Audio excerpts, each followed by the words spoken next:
I'm thinking about getting into the lumber business. Black market lumber. That's probably a good business to get into. You know what I mean? I think that's got good prospects. Can you imagine how great your house would be if it was made out of fucking black locust lumber? Like you'd be able to, I mean, fuck.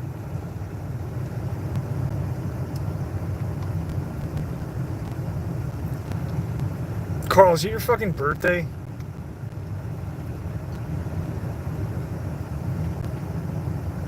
Is there a lumber shortage? I didn't even notice. I've got so many poles and shit that are just like raw lumber. Curing. Hello, my fellow patriots. I'm a patriot of the cosmos.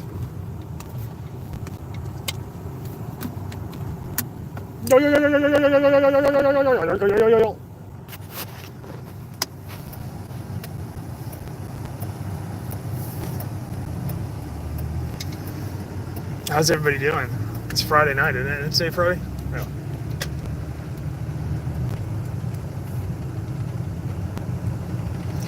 I do get 2x4s because I don't want to waste the 2x4s are a little bit cheaper than like, you know, using fucking Osage and black locust and hickory and shit for everything. Like in terms of like weight, like I don't want to waste it on something superficial. I need to put in some pine so I can harvest pine and shit. Get that going. Look, Sturgis works tomorrow morning, 7 a.m. Me too. Join the club. Or actually, no, I lied. Tomorrow I'm going at 8. Normally I'm going at 7.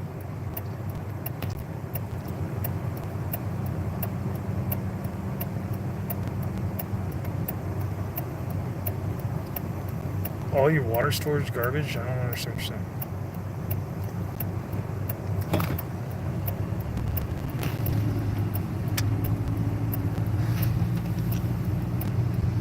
We are driving in a car. We are driving very far. Car, far. We are driving in a car.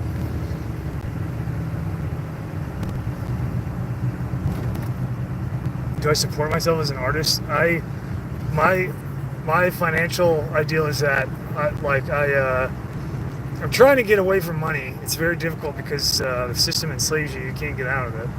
I guess I could be homeless if I wanted to not have a family, but I can't do that. So I'm not gonna be homeless. So I've got to do like the bare minimum. But I make very little at this point, and I wish it's fantastic. Other than I wish I could make less and still get by.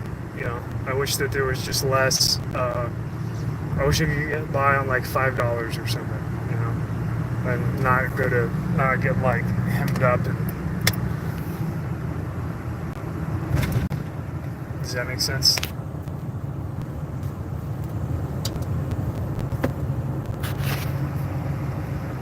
Yeah, pallet wood is good. It's it does tend to hold up pretty well to elements because of the typical wood selection they use. Sometimes they'll use pretty soft shit that won't do very good, but most of the time the pallets are pretty good.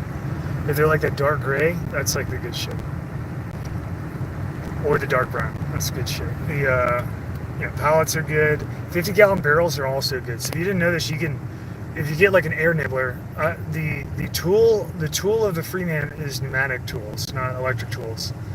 It's the tool of the Freeman and the Amish, pneumatic tools. So you get yourself an air nibbler, you know, and a pancake compressor, very cheap. I mean, relatively. You can do a lot of stuff with the pancake compressor, especially a cheap-ass pancake compressor, especially if you're patient and have some time. Like, you can really do a lot of work. And you can air nibble a 50-gallon drum open, and then you can flatten it. You can put like lumber or anything like that. You roll it out and flatten it. And now you have just like sheets of fucking fairly heavy gauge steel, and it's got to be at least 16 gauge, if not 14 or 12 in some cases. You got pretty heavy gauge steel. Now you get like sheet steel. I mean, you can make roofs with that. You can do all kinds of shit. You just layer them, make roofs.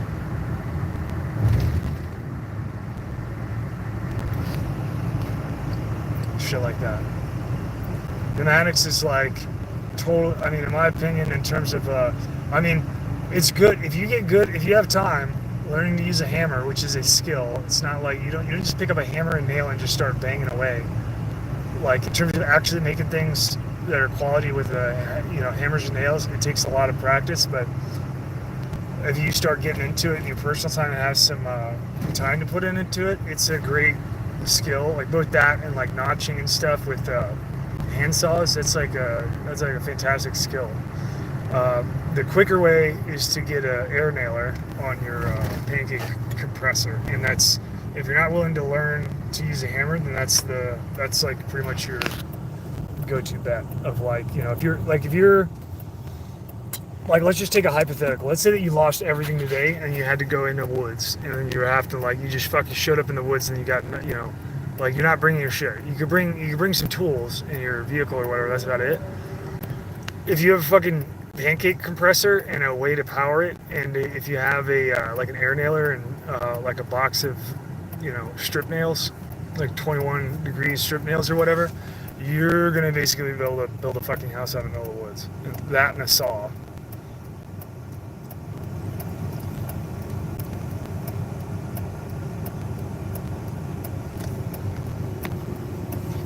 Yeah, compressors. A compressor is a system, right? You have a means of compressing the air. They have a like if it's electric, they'll have a analog shut off, like a pressure popper that'll shut it off, so you don't over compress. Typically has like a drain plug, and then you have inlets, outlets, and a regulator. And that's like your typical system, and then a tank, right, like reservoir. You don't have to use that. You can use propane tanks. Like any propane tank can be a air bladder. You just have to change the fittings, and you're gonna want, if you're not familiar at all with what I'm talking about, you want to be careful, because if you're like assembling an air compressor, you don't put any fucking relief valves on, you could explode the motherfucker. So be careful with that. If it's not a matter of like having quick speeds and airing up, you can actually pull the compressor out of a refrigerator. You have to be careful with that. It's a lot slower. Air compressors from refrigerators are a lot slower. They work really well and they're very robust and redundant. They get fucking extreme PSI. So I don't know what their max out is like on a typical residential unit, but it's pretty high. It's got to be at least 500 PSI. So if you don't have a way to shut it off, or have regulatory control on your pressure, it's just gonna keep on going and blow that motherfucker up. So, but theoretically, like you can take a fridge compressor and a fucking propane tank, like for a grill, and then you can just wire that shit up and hook it up with your relief valves and regulator, and you could have a compressor. I mean, that's literally, I just listed a bunch of shit that you can find in the trash while you're driving around. Other than the fittings that you would have to modify to put the pieces together, you'd have to source those, I'm sure, because they're specific threads and shit. But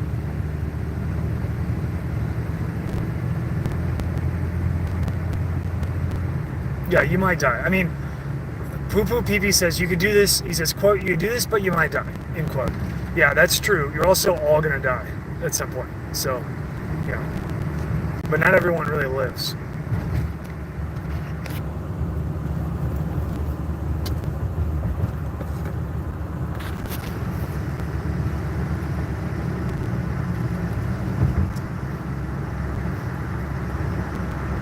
What they say in the army is if you can't be safe, be dangerous.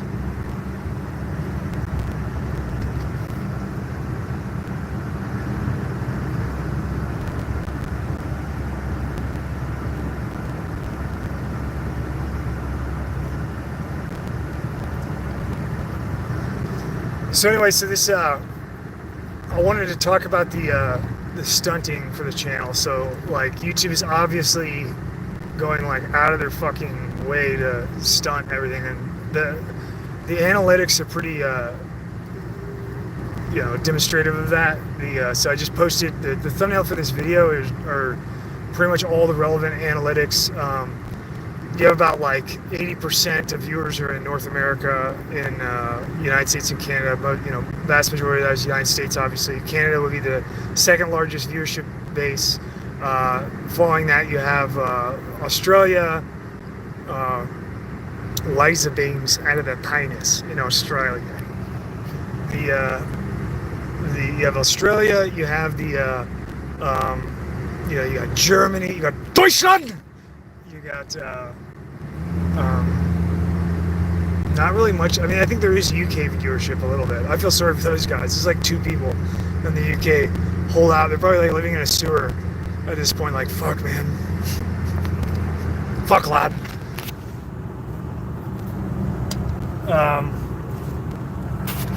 The analytics, they pretty much show a reverse hockey curve, which at the rate that I stream without active suppression, that's just not possible. You know what I mean? Like, it's just not this, and it's not like it's a new channel starting out. Like, had a giant spike in the beginning with the Boogle video, because that's set up to be a consumable. So like, obviously that's gonna draw a bunch of people in, and then it should just organically grow at like an even rate. Instead of that, it's like an exponential fucking reverse hockey curve. What that means is that they have some kind of they probably have some kind of algorithmic suppression tool that simulates like organic disinterest, and then it just like exponentially becomes more and more extreme. And we've seen that in these streams because people are like viewers who watch these, they become actively unsubscribed by YouTube. So like the YouTube system will unsubscribe them, and then so they forget about it or whatever, and they have to go back in and find the channel and resubscribe. Shit doesn't show up in notifications, obviously. They locked the channel into fucking Just for Kids for like a long time, so there couldn't be notifications.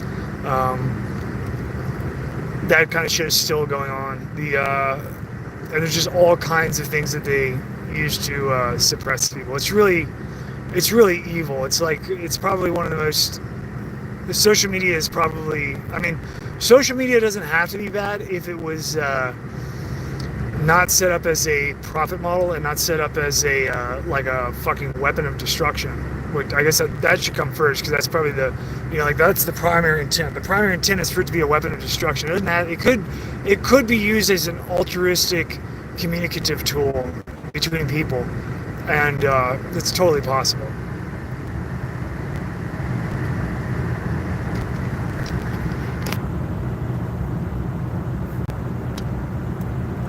But if you weren't aware of this, that's what I kind of wanted to talk about in this video initially, to just kind of like let you guys know if you're unaware of this. Like YouTube is actively has been pretty much the entire time, like within the, I don't know when they started. It doesn't appear that they were stunting for Yankee Boogle. It appears that they began stunting pretty much within the first few streams, like within 3 streams or so of live streams when I started doing that.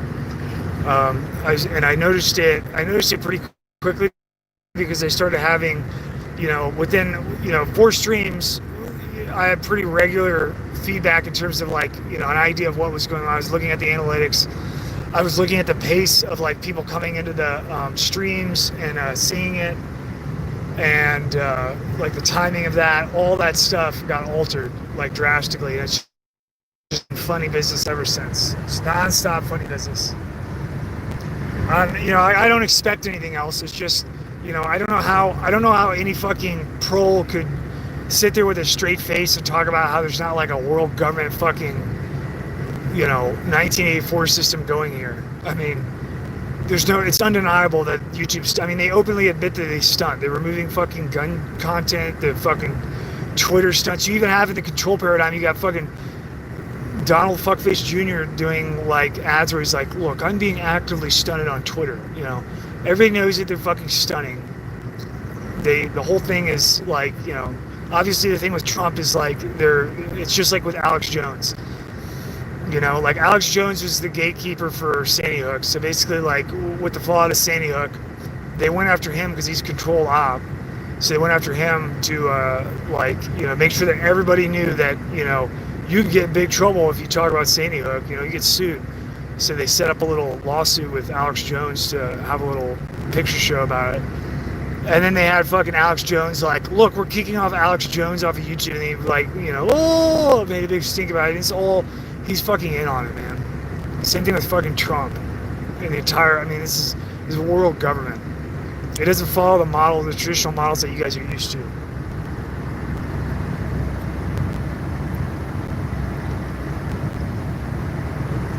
No, Poopa PP, you're confused. You're very confused. Yeah, fat chance I'll ever be on Alex Jones. You'll never fucking. I'd fucking go on there if he'd have me. He won't have me. I'll fucking call him out. You get me on Alex Jones, I'll fucking drop him in the middle of the show. At the second one. Hi, my name's Ugin Dashley. Alex Jones television show is owned by Genesis Network Communications. Second number 2. I guess that would be 2 seconds.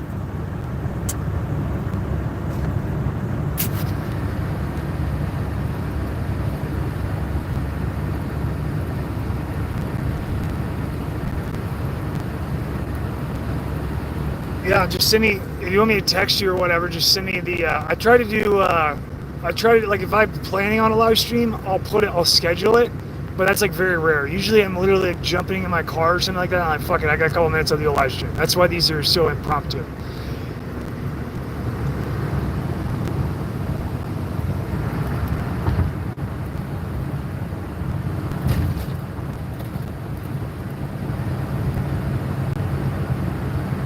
I don't know if I have your number, Ryan. Just send me an email to that Duger email address.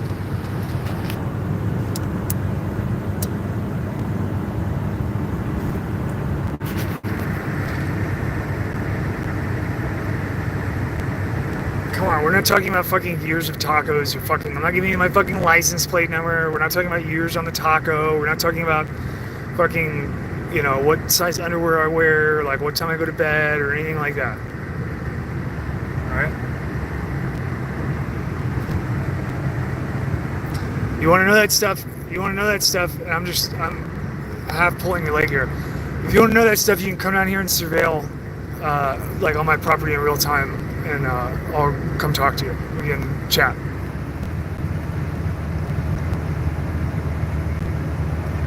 I did not find the window contact. I will follow up on that. I'm going to be working on my greenhouse soon, and when I do that, I will remember to look at the phone. And I'll try to look that up for you if I can. It's probably only, like, we got like 50 odds on me finding it. So that's good odds.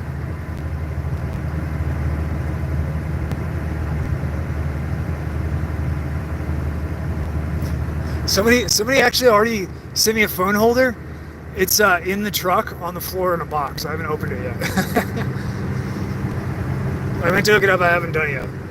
I'm pretty much a soup sandwich, if you guys didn't know that. I'm pretty much like running around all the time like a chicken with my head cut off, trying to get ready for the apocalypse.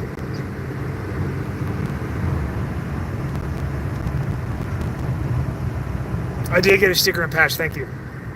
I don't do promotion on the channel, so I'm not going to be like showing your stuff and promoting it. Hopefully you understand.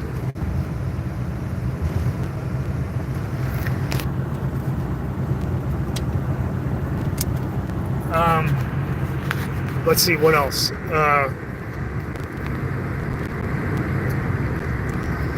Yeah, they're actively stunting. Don't hear me gun for me if I do, so I'm not going to do it because I want to get away with it. So I've got some creative shit that I've worked out, and I'm going to try to, I'll probably do it with the stuff that is more accessible, like music and the video projects. I'll probably, like, as I finish those up, I'll probably be, you know, using some creative solutions here to get around YouTube's active censorship.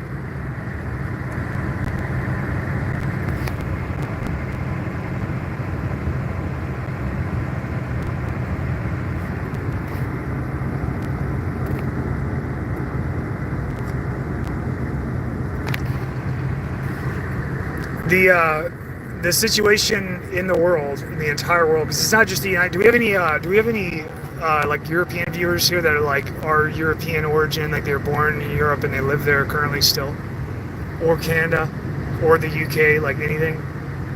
Notice how I separate the UK from Europe.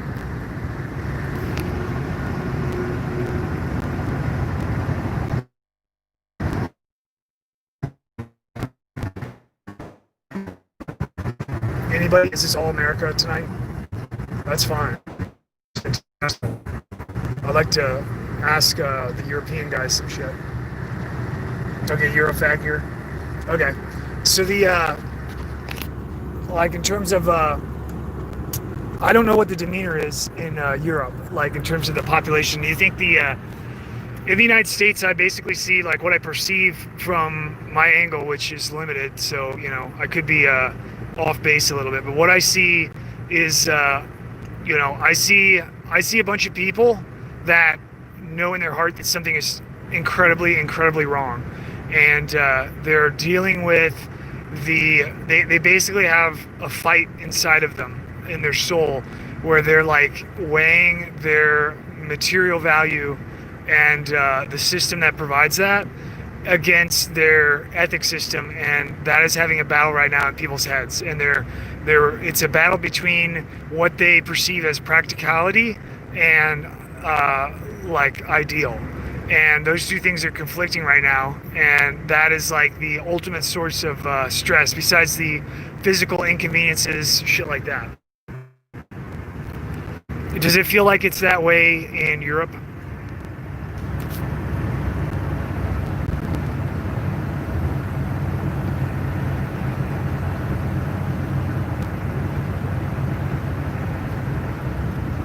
Yeah, I'll put my Sportsman's Guide discount code at the end of the stream. What would you describe Europe as?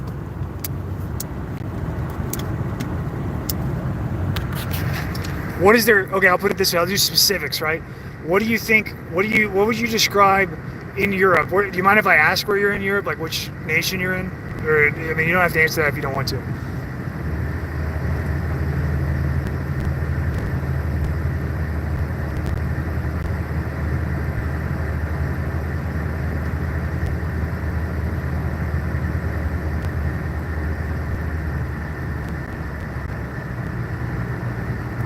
Well, I'm sure the UK is ground zero for fucking world government. Okay, you're in Germany. Are you in Bavaria by chance?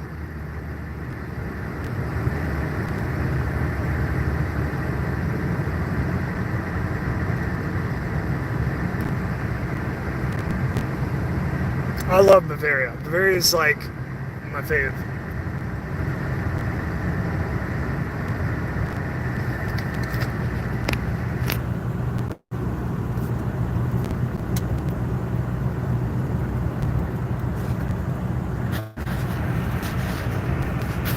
I don't know. I don't even know. I wasn't there long enough to know like how the Germans consider Bavaria, but I thought that Bavaria was amazing. Like it was very, I liked it a lot more than like North Germany.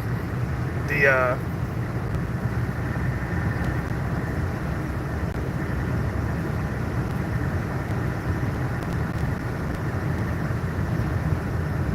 yeah, they're trying. So the entire world is going to go through a. Somebody said. Sorry, I have to preface what I'm saying. Somebody's saying that they heard from an ex in Argentina that like the government is purposely tanking the economy. So what we're talking about is the U.S. dollar reserve flop. So like you're going to have an economic crash that's major. I don't know when it's going to be. A lot of times they time economic crashes with winter, because winter is a decrease in economic activity in general, because people are not out and about as much. So you get a net aggregate decrease in economic velocity during winter time, and usually people like stock up and stuff before winter, and so the timing of crashes often coincides with winter or fall.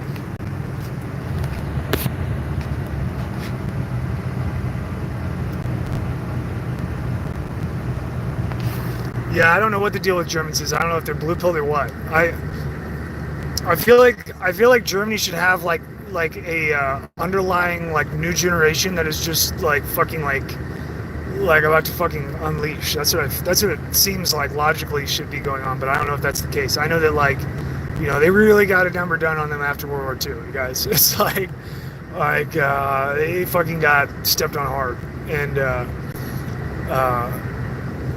I mean I'm kind of honestly amazed. Like I lived in Schweinfurt, and I was kind of amazed to see like how the Germans weren't like actively like murdering us being like U.S. soldiers there in the night and stuff, like being so pissed off because we're in there, fucking around all the time, like not taking shit seriously and acting like we're at, GI Disneyland. The I was also surprised. I'm actually surprised at the amount of like what is preserved in terms of cultural identity and shit like that, and tradition. I'm actually surprised that the level of what has survived because they probably got it like harder than pretty much anybody except for the Aztecs. Like maybe the Aztecs got a little harder than the Germans. Besides that, or the Indians. Like the Indians got it pretty fucking hard too. Indians and Aztecs probably got the hardest. Germany got it pretty hard though.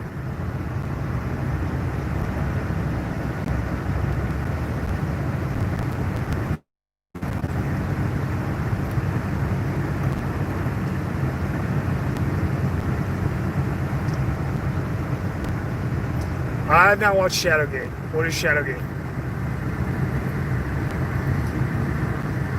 It sounds like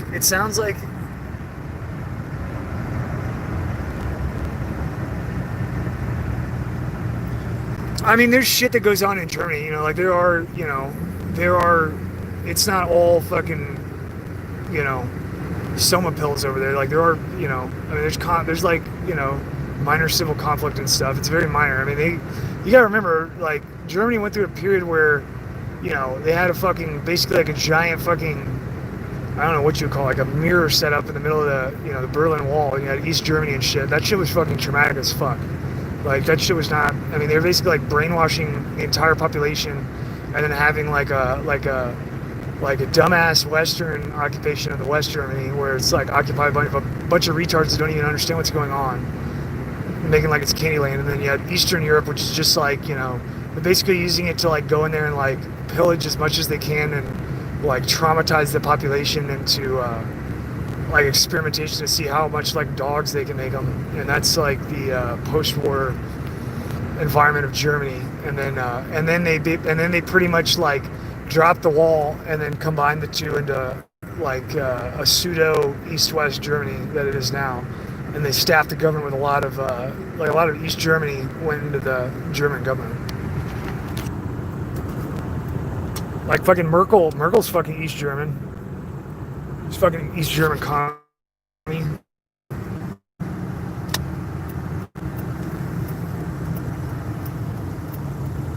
I mean, in World War II is crazy, right? Like now there was, because the Erev Rav was running everything at the top, and so that makes it kind of, it's bittersweet. But there was like in World War II, like after the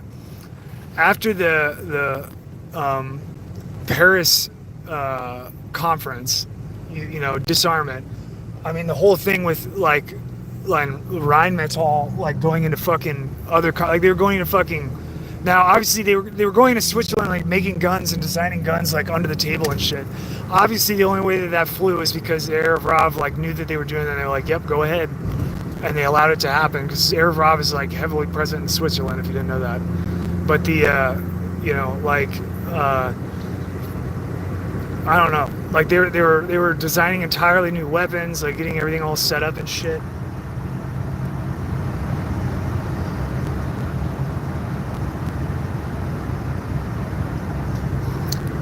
I don't know. I don't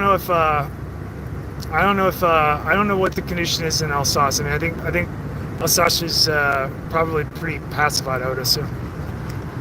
I've never even been there, so I wouldn't know. They're very old, though. I mean, that's a very old part of Europe. That's that it's so old is the only reason that, I mean, Alsace really like predates even like like the construct of Germany. You know what I mean? Like Alsace is that Alsace region is very old, and they're kind of like outside. I would assume that there's probably an element there that's outside of the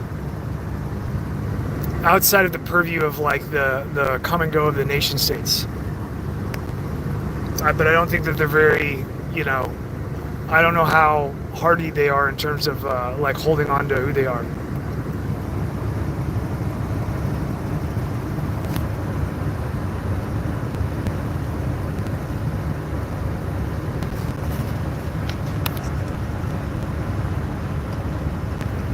Yeah, so most of your stuff on the Erev, you're gonna find in the Zohar.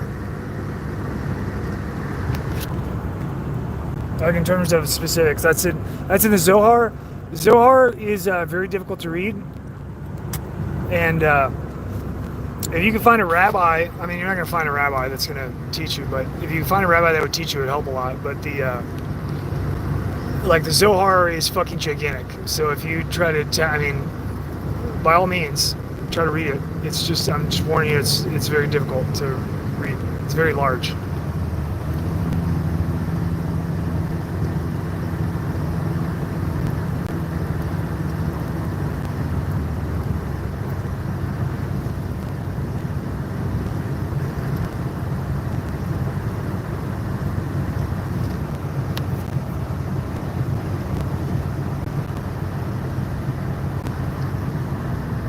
So the interesting thing today, I ran into they're like nationalized immigrants, like South American immigrants. They're like moved here. They're, you know, nationalized. He told me that he's like a vet, so he served in the military and shit.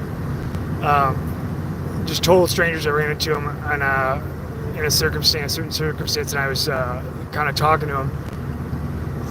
And he actually had a situation. I was helping him out with a situation, and he said that he was like, "Hey, thanks for helping." Like, people drove by. He said that he was watching cars drive by for like an hour before anyone would help, And then I was like, that was kind of like my shoe in, and I was like, "Hey, I mean, you know what's going on, don't you?" And then he fucking stopped what he was doing and kind of like looked up at me, and he said, "Oh, I know what's going on.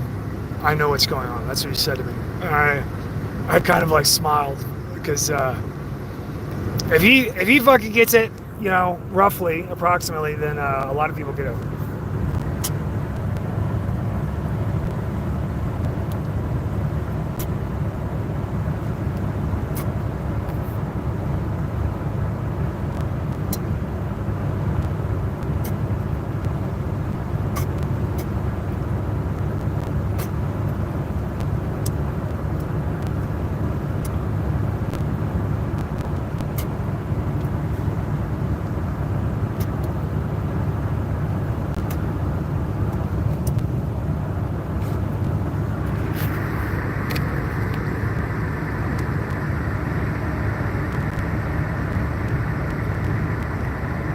It's going to be a process, guys. Like, this is, and it's going to be a surprise for everybody, including me. None of us, no one breathing on the planet is prepared for what's going on. Not even the Arab rap. They're not prepared for it. They don't understand what, or maybe they do understand. I don't know. But I don't understand. I only understand like my side of it, right? Like what we're going through is going to last a very long time. And it is,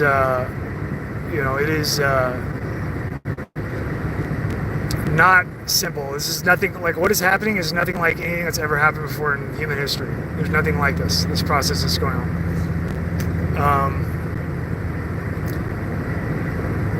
We are going to, you are going to be very lucky in that you are going to be able to stand for exactly whatever it is that you believe in, no matter what your position is. You're going to get that opportunity. Whether or not you follow through, that's your test. But everyone will be tested, and the reaction that is manifested in terms of the sight. There are like people are waking up, right? And that's kind of the simple way to talk about it, but there is a there is going to be certain sights that are given to people from different angles and perspectives for their piece of the puzzle all over the world, and like it's going to begin expanding, and is spreading out, and the reaction, the thing that is manifested within people in reaction to the stressors as this continues is going to be unforeseeable in terms of its totality, in terms of like what happens. It's not in our hands, and so the that is the angle where the Arab Rav does not understand. Like they're not prepared. They may understand what's going on. I don't know, but they're not prepared for it. I can tell you that. I can assure you that. They may think that they're prepared for it, depending on where we're at in terms of their ladder. But I got a feeling that whoever's at the top knows that they're not prepared for it, and they understand that.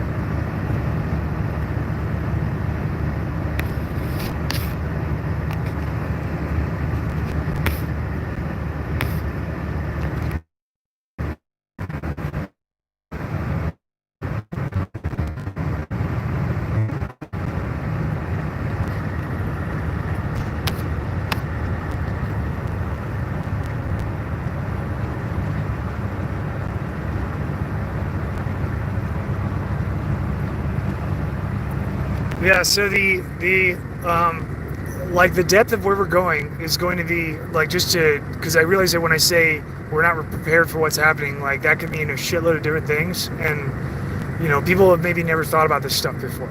So when I say like we're not prepared for what's happening, they could be thinking I'm talking about, like, I don't know, like the 92 flood or whatever, 93 flood, whatever it was, or something like that. Or they could think I'm talking about like a hurricane or something like that.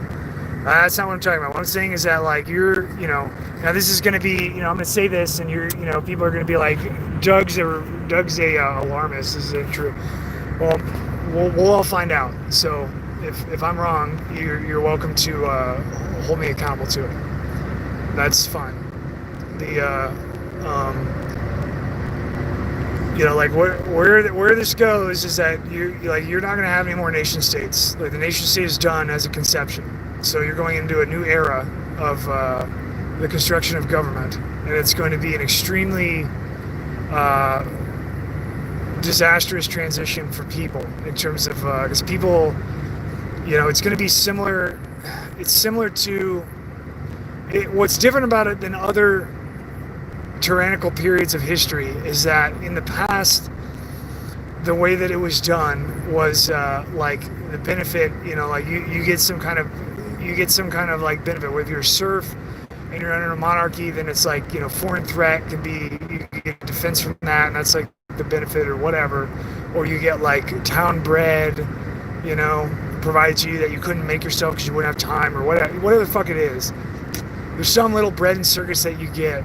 The difference between the future and now, in terms of the timeline that we're on, not in terms of finality, but in terms of the timeline that we're on, the intent of where we're going, is that you will have, humanity will become captivated and enslaved for the first time by like absolute force, like absolute like boot on the fucking face force, for the first time in like history. And it's the only way that is possible is by like having so much information available all the time, and being able to process it and understand what's going on, and having extremely intelligent people analyze and understand human psychology, and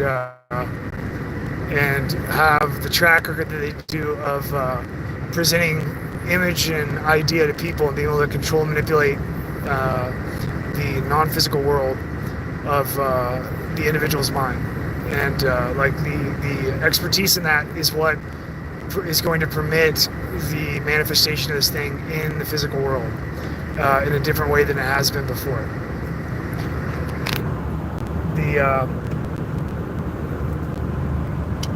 The period between now and that in-state intent, that end game, is the resistance of every natural fighter. Like every man and woman that has the fight in their heart is going to be, like, in the entire world, and every race, every part of the world, in the culmination of this, as this grows and becomes worldwide, people understand that it's not something like your nation states are already gone. You just don't know it yet. And so the transition process at some point, you will have, I mean, there's just going to be all kinds of triggers that manifest response and reaction. And you're going to have the stimulation of every person and human being and spirit that has resistance within it is going to be, you know, fighting in some way. Like, it doesn't have to be violence. It can be like, you know, cerebral resistance. It can be spiritual resistance. It can be all kinds of types of resistance, but that's going to be like brought to the surface and displayed in an epic battle. And there's going to be, of course, there's going to be, you know, what you think of as, you know, traditional physical conflict, like war. You're going to see like, this is going to manifest in the biggest war, the greatest war in human history. Multiple of them. They're going to be increasingly extreme. You're gonna have that realization, just like the Germans did when they realized that, like, you know, this is like, okay, do we want to like continue to have children, or we all want to die? You know, like, you're gonna come to that place. Like, do we have a place in the world, or are we gonna try to have a place in the world, even if it's a little teeny corner, you know, where we don't have, you know, aren't who we want to be and aren't being able to connect with the world? And we're captive. Do we want to do that, or do we want to get wiped out? And that's the like, that is where humanity is going to go psychologically in the you know, in approximate end stage of this. Like, that is what's going to be on people's mind, and it's going to be very painful. It is that way. It is that way. People just don't know yet. All right, what do we got? What do we got here? What do we got? Questions? What do we want to talk about?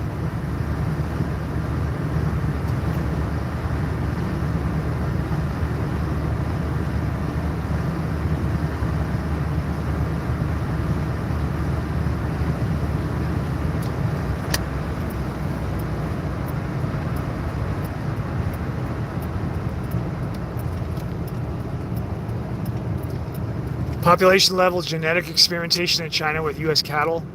That was a statement. That was that's significant. That was from Gary. Could you tell me a little bit more about that? Like, where are they going out through? You talking about coastal stuff? You talking about standardized populations, like the standard populations in the United States?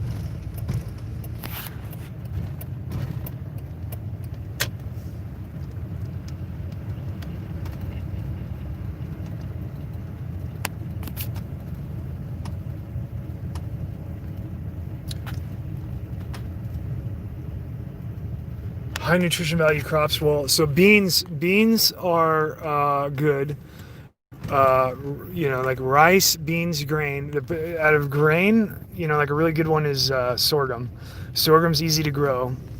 I grow it every year. It has a ton of genetic bandwidth in it, in terms of having like extreme spreads. Like, most of your production crops are so squeezed on genetics that they're extremely vulnerable, whereas your sorghum is so old and it's so widespread with so many different phenotypes that it's not really, you know, it's not really like the same thing as like sweet corn or something. It doesn't have the same ability to be squeezed genetically.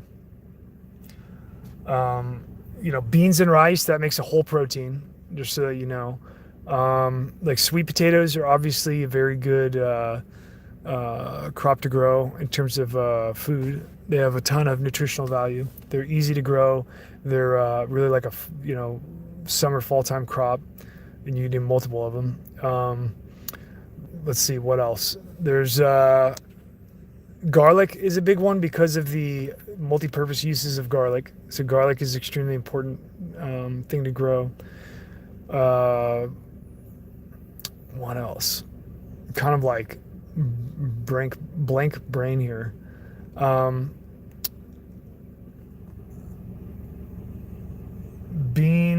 Like, when you start growing, you're going to start learning about like cross-pollination, which is a deal, and there's techniques that you can use to avoid it. You can plant crops at different times. You can do like successive planting, where crops that cross-pollinate aren't flowering at the same period, so they can't cross-pollinate each other. You can use screens like mosquito nets and stuff during the pollinating stage. If you do that, you start to get into like, certain crops, if they're not, you'll have to introduce pollinators and shit. A lot of your self-pollinated stuff is like tomatoes are really easy. They're not incredible. I mean, there is good nutrition in tomatoes, but it's not like a superfood. The tomato is really good because you can take the seeds out of that, and under normal conditions, like they're going to be true to type seeds. You're not going to get heavily, you're not going to get a lot of instances of cross pollination. Same thing with like beans. Like beans are good. Any kind of vine beans. I'm growing a bunch of native beans right now, like Cherokee beans and shit like that. They're pretty cool. So Shannon Smith says, how do we get people to stop poisoning food? So the actual trick is that you can't, right? So as long as you guys accept having centralized control of food and getting it from someone else's hand, you're not going to be able to get away from poisoning. Like cats out of the bag, it's just going to continue. Like it's never going to stop. But what you have to realize is that it was never a fucking good idea in the first place. You should be providing your own food. That way your populations don't starve. As soon as you have a distended logistical system and centralized, food delivery and production, what happens? Well, number one, you lose genetic diversity, so all of your crops become extremely vulnerable to natural disaster. You get the production methods and stuff become standardized. You lose choices because they pick, what they consider to be the most advantageous for continuing that system and protecting that system, not for your nutrition or any other thing that you would be worried about in terms of the food that you eat. So they're picking shitty genetics based on what's going to work for them. So you lose options. Your options go down. You get, food goes away. Options that you had before. You create a situation when you have globalized logistics for food where at any time, right now, there's nobody that has the balls to try to cut off your food to starve you to death or anything like that. In the future, you're going there. So right now they still have to pretend, we're like pre-election, people are still pretending like there's the United States. So right now you're not going to have anybody dropping the tea bag on the table and going, okay, mushroom stamping the table and going, I'm the boss now. Nobody's going to try that yet because you got to have a bunch of people got to kill each other first so that you're whittled down a bit, Once that happens, then you're going to have the overt control of people with turning on and turning off the valve of all the things that they need. And you'll find out pretty quick that maybe you are okay and can resist, but populations can't. Populations of people in aggregate, like giant city populations, they're not gonna fucking resist. They're gonna be starved a little bit, and then they're just gonna be like, yeah, what do we need to eat? What are we sucking each other's dicks or what? Let's get the food. They're gonna do anything for it, literally. And this has happened. This is already demonstrated through history. I mean, you had in Ukraine during the starvation periods in Ukraine in the 20s and 30s. I mean, you had they were eating their children and stuff. So this is like a known thing. You're not going to rise to the occasion. It's just going to be catastrophic disaster. You can't have that if you have diversified, robust, redundant production of the resources that you require to live. In that case, you can't have them used against you as a weapon.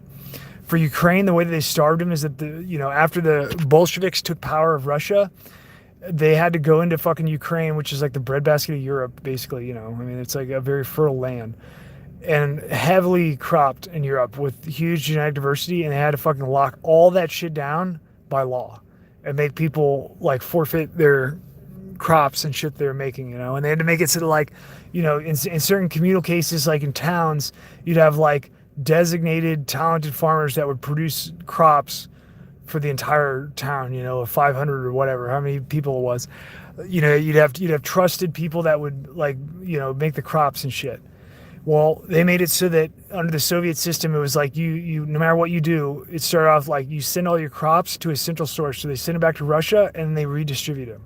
Well, the actual point of that is that, the people get used to like never having control of their crops. Then what happens after that, after you get used to that system, they can just turn it off anytime. So that is how Ukraine got starved, is they got swindled into giving up all their crops. And the people that didn't want to do it got shot in the head and dumped in the creek. And then, they, after they got standardized in their national distribution system, then they just shut the motherfucker off and they sold all their production crops and grain. They actually sold it to Britain. So they went to the UK, and it was the first, the Ukrainian starvation, the food crops that they lost, that the Russians stole, they shipped to the UK to supplement their food, and then they give them so much, it got sold from the UK to the United States, and the United States ate it, and this would have been like post Dust Bowl and shit. And so that is where all the Ukrainians' food went, and then they starved to death, like millions of them.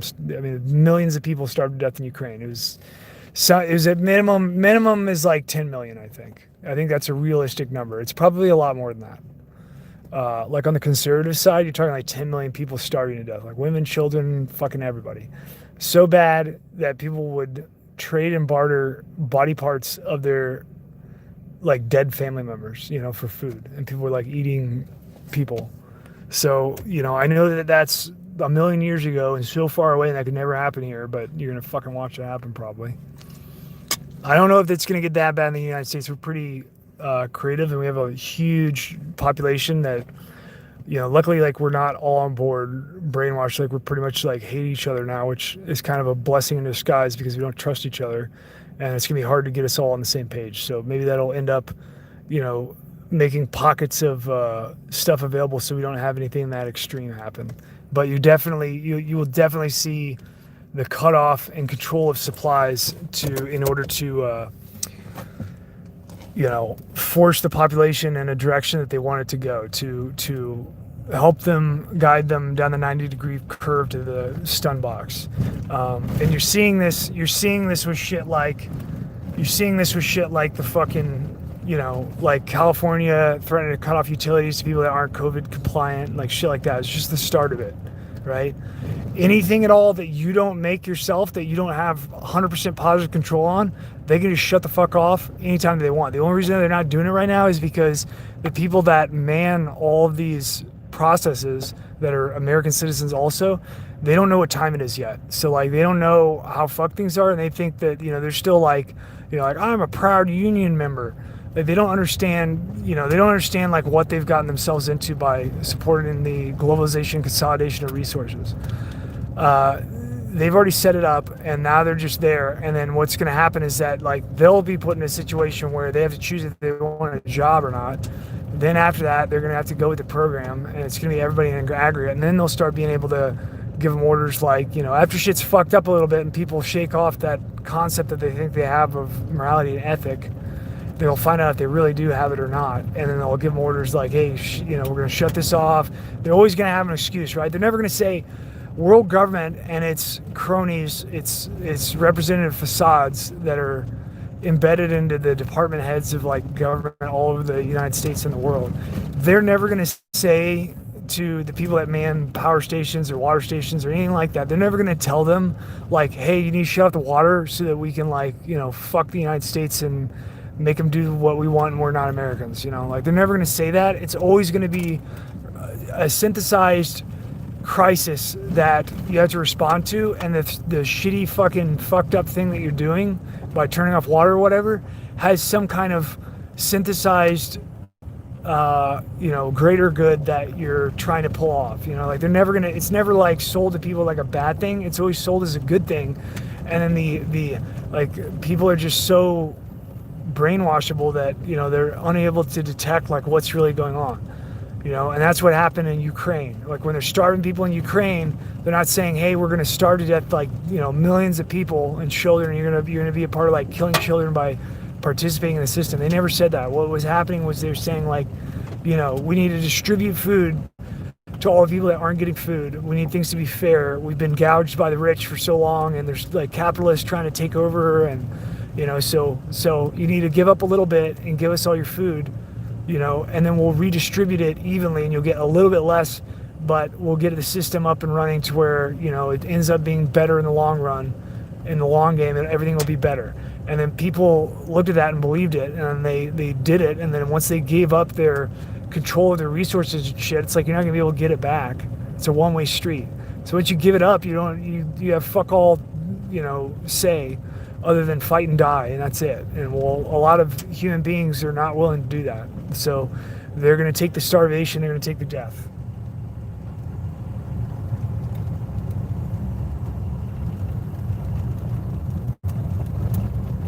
I do agree that you shouldn't worry.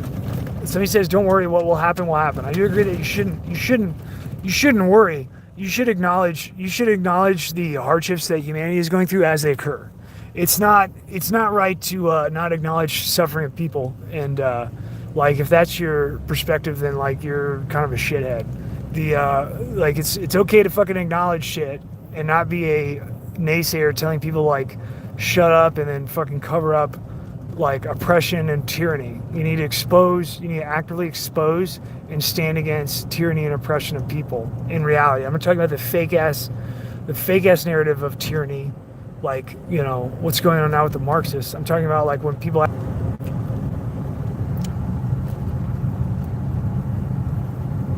Of course it's going to be by your judgment and sight what you see, and what you choose to do, and whatever you do is what you're going to do. So I wouldn't say, Crystal says that, whatever happens will happen. Don't worry about it. And, we're breaking up. Crystal says whatever happens will happen, and people will always suffer. And you're absolutely right. That's you're 100% correct. But the underlying message that I can take out of what you're saying is like, don't make any consciousness in your life. Just like take it, that's not, I'm not saying that you're going to do whatever you're going to do. And that's kind of like what you should say, is that like people will do, you're going to do what you're going to do by your own sight. And there's a lot of different people with a lot of different sights. And that's what's going to take place. It's not going to be, there's not like now judgment is not in this world in terms of like judging others. Like that's not in this world for us. So we're going to, people will inevitably take judgment in their own hands, but judgment isn't in this world for us. But it's, if your sight dictates that you see suffering and you are driven to acknowledge it mentally, then like your test is to like express that if that's what you feel is right by your sight. Obviously.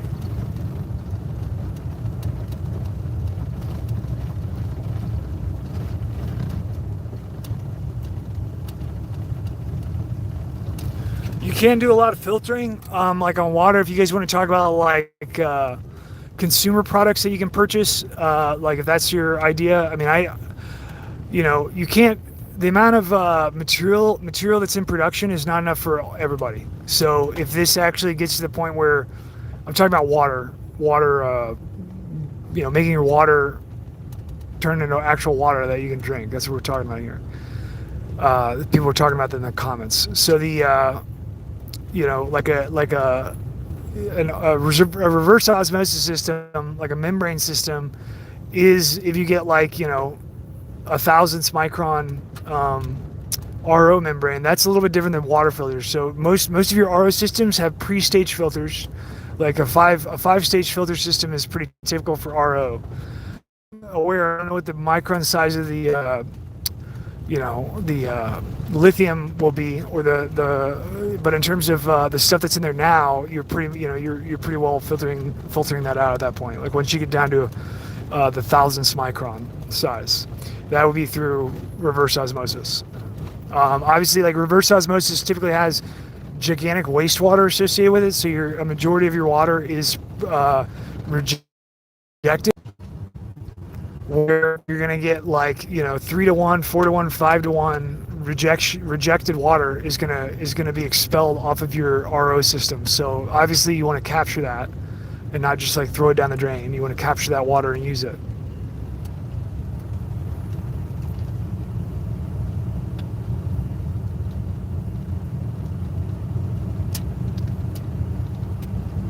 But the other thing that you can do, I mean, you are going to filter out a shitload of stuff when you do distillation. So solar distillation is like that's a fucking good start there. There's several different lithium compounds that they could introduce, and I don't know what they are, so I can't tell you the micron size. I don't believe that lithium compounds are.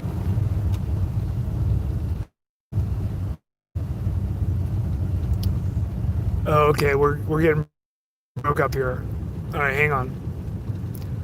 I was saying for lithium, I don't think that I don't think that lithium is smaller than the 1,000th micron size in any of its forms. I don't know if I don't really know. Are there any smart motherfuckers in here that have the answer to that?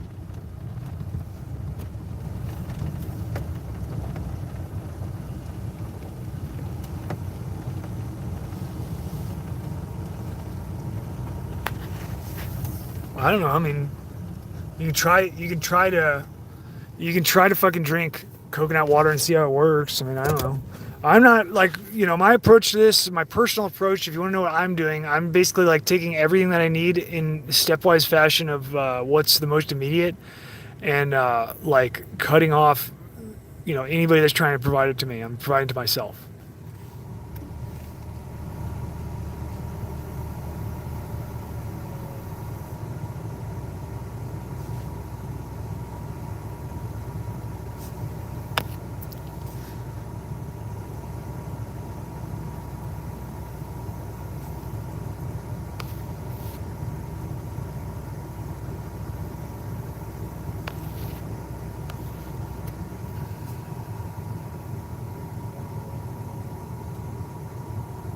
Smooth cat. Smooth cat asks what kind of revolutionary drugs are out there. Yeah, that's what you can do. So here's something that you can do. If you can't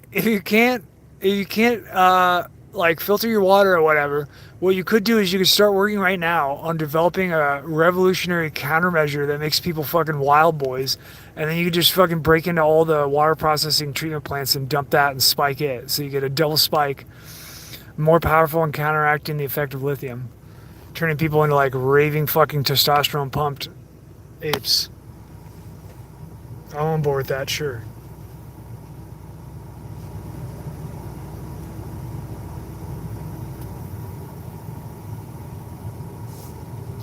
Just pure testosterone. Just fucking milk, just steal the insemination fluid from like cattle or something like that, and then make some kind of concentrate extract and then just dump that in the water supply.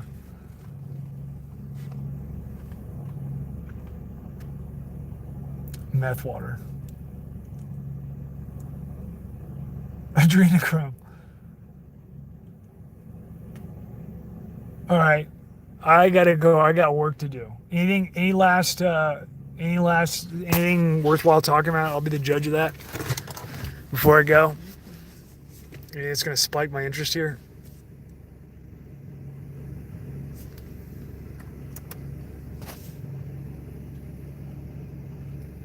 Steroids. So can you get fucking anabolic steroids from steroidsource.com?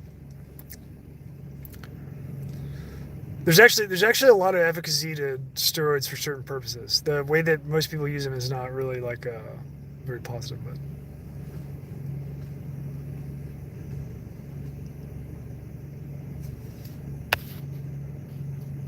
Yeah, I'm gonna try to do the solar still stream. I need to grab some sample water and put it in there. Anti-estrogen pill.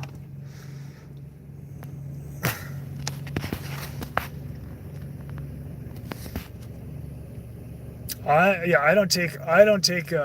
I wanted to. There's actually some correlation between your testosterone level and like the effect of MS. Like for instance, like women, so I've got MS. So women when they go through pregnancy, they get a gigantic fucking boost of testosterone during pregnancy. They go through massive hormonal changes. I'm sure anyone that's had a baby like understands what I'm talking about. So the like women, you know, there are cases where women have multiple sclerosis and have like severe, you know, severe symptoms and multiple sclerosis, and they'll get pregnant, and during their pregnancy they'll pretty much like lose, you know, they'll pretty much like lose symptoms for the duration of the pregnancy, and it comes right back as soon as they're done. Well, their fucking testosterone levels go through the fucking roof when they're having a baby, and so there is some correlation between like testosterone and MS. So like I've always wanted to try hormone therapy. It's pretty much like I go through, you know, I go through the government for my shit, and like I've pretty much given up on that. So it's pretty much impossible to do anything like that. So I'm not really interested anyway.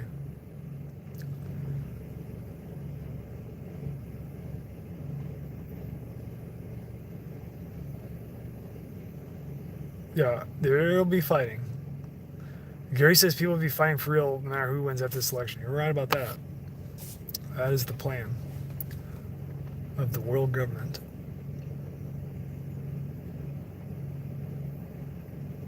Well, the graphene armor that I tested failed. I need to develop. I need to make a vessel to do like controlled detonations of oxyacetylene in order to produce graphene before I can continue, because it's just way too much. I'll probably just produce. I could probably make some like side income so I don't fucking starve myself out of house and home. Um, Selling graphene, probably. I could probably sell graphene.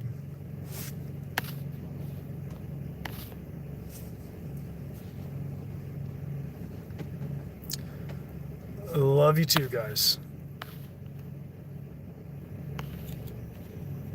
I don't know what the immunoglobulin is. No, that's smart.